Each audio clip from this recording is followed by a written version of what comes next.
toutes et à tous. Je m'appelle Danielle Leblanc de Solidarité Nord-Sud des Bois-Francs, ici à Victoriaville pour la région centre du Québec. J'invite Arielle Gagnon. Elle est conférencière et elle est présidente du CALAX, Centre du Québec, ici le CALAX Univertois. Bienvenue, Arielle. Merci. Juste pour nous remettre en tête, le CALAX, qu'est-ce que c'est? C'est un organisme qui vient en aide aux personnes qui ont vécu des attouchements sexuels, des viols. C'est pour les femmes ou c'est pour... À Victoriaville, il y a une position un petit peu différente des autres CALAX, okay, parce que ils ont décidé l'année passée de prendre toute la diversité sexuelle. D'accord. Donc, bien sûr, les hommes ont en phase, mais tout le restant de la diversité sexuelle, les personnes trans, les personnes non-binaires, sont les bienvenus dans le CALAX Univertois.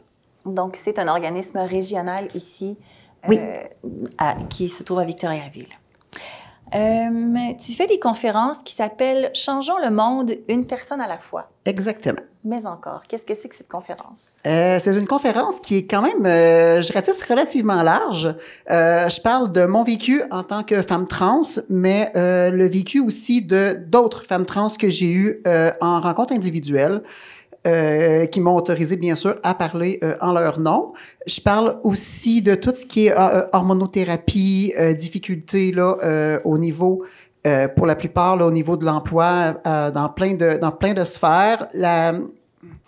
Je dirais aussi, j'essaie de démontrer un petit peu aux gens les biais cognitifs reliés à plein de situations qu'on voit là, présentement beaucoup, qui manquent un petit peu pour une population qui est supposée être très qualifiée et aller longtemps à l'école. Il manque beaucoup de notions sur l'interprétation des données.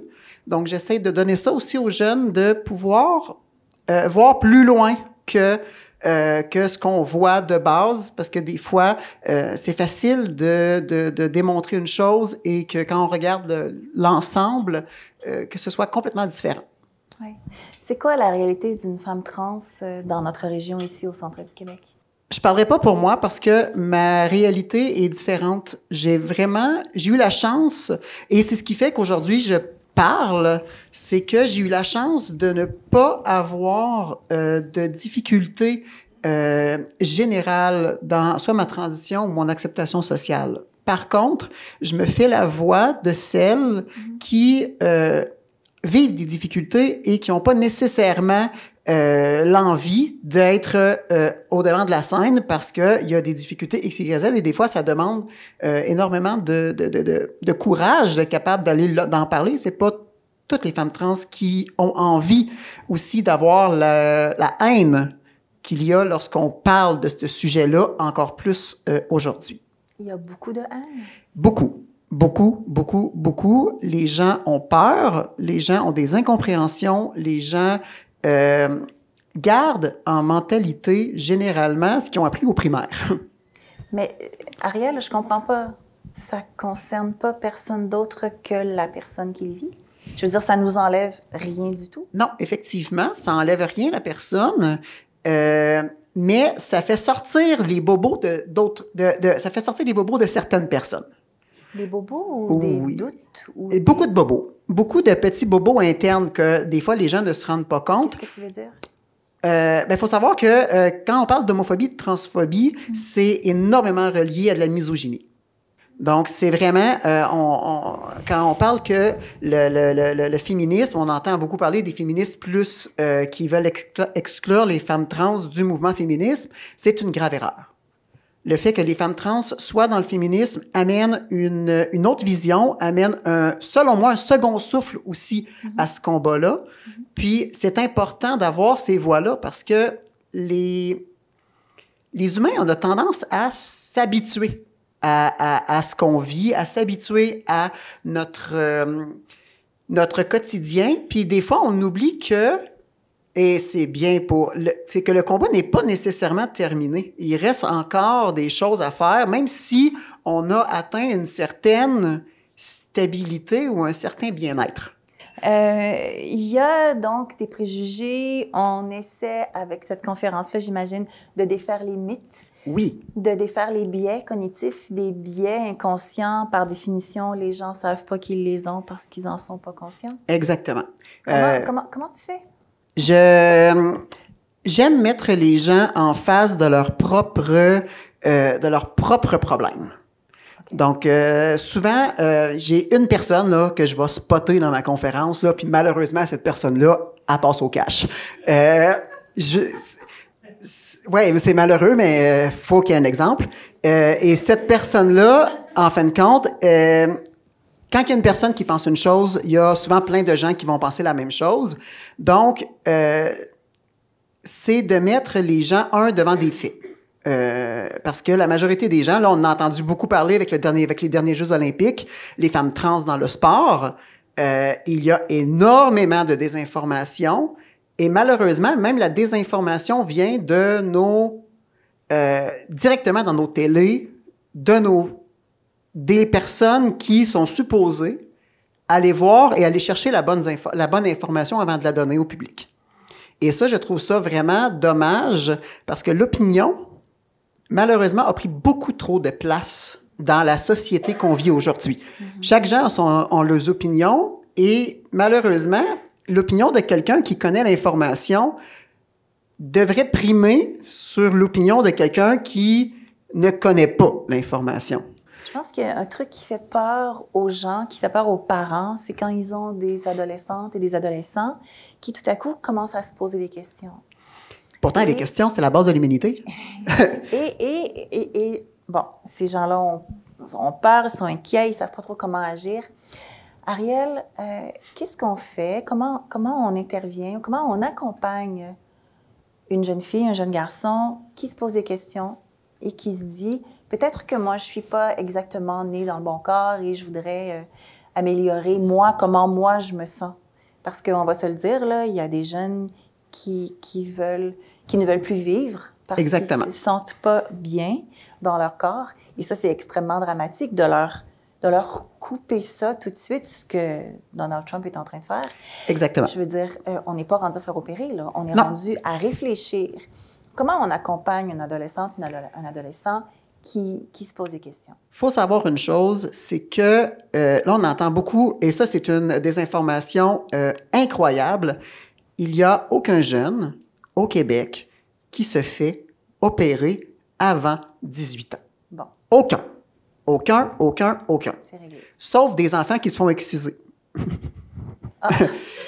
Ouais, malheureusement, au Québec, ils ont changé les lois dernièrement, mais ça fait pas si longtemps que ça que les personnes intersexes se faisaient corriger chirurgicalement à la naissance. On pense que ça existe pas, mais oui, il y avait encore des personnes qui se faisaient exciser, il y a pas si longtemps que ça au Québec. Donc, ouais, malheureusement, on en est là, mais il n'y a aucune opération de fait avant 18 ans. Okay. Ce qu'on va donner à des jeunes qui se posent des questions, c'est des bloqueurs de puberté.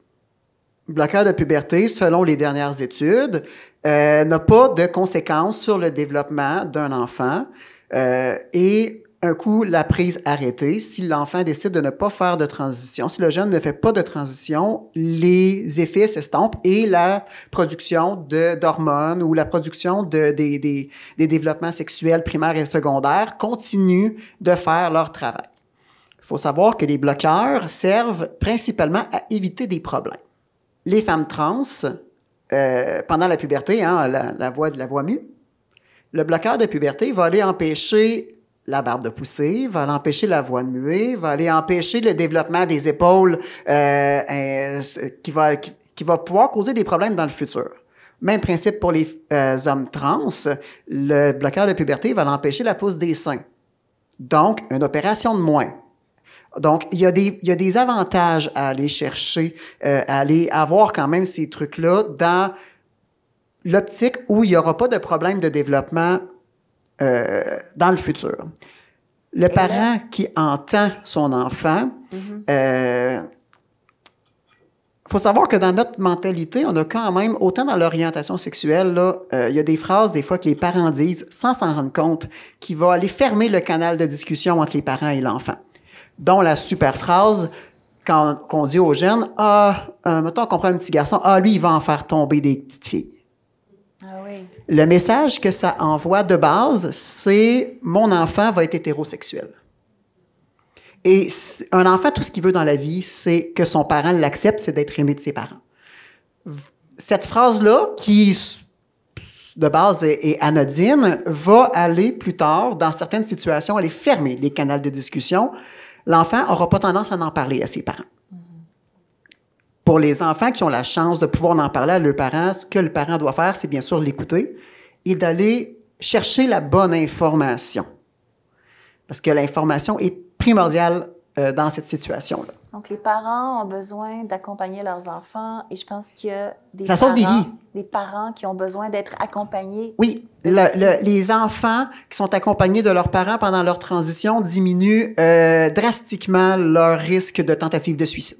Est-ce que l'arrivée d'hommes comme Trump au pouvoir et de d'autres personnes de droite, d'extrême droite, le discours de ces hommes-là, est-ce que ça donne bonne conscience à des hommes ici d'y aller encore plus joyeusement dans les commentaires, la diffusion de la haine, la misogynie envers toutes les femmes?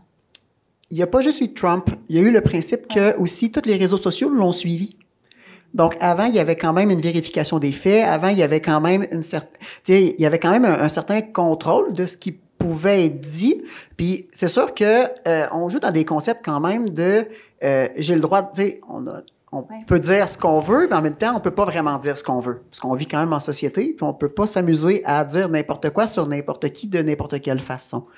Et il y a eu Trump qui a donné une légitimité à ces discours-là, mais malheureusement, les réseaux sociaux ont donné eux aussi donc les gens aujourd'hui ne s'informent plus nécessairement à la télé, s'informent sur TikTok, s'informent sur Facebook, s'informent sur Instagram, et ces plateformes-là ont carrément enlevé toute protection de vérification de faits, de vérification de dire, puis de violence. Parce que sur Facebook, maintenant, s'il y a de la violence, même si tu l'envoies, elle ne sera pas prise en compte. Là.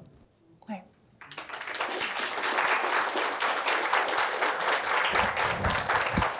Merci Ariel. Ça m'a fait plaisir. Merci infiniment d'avoir participé à notre causerie aujourd'hui. Ariel Gagnon est présidente du CALAX et conférencière.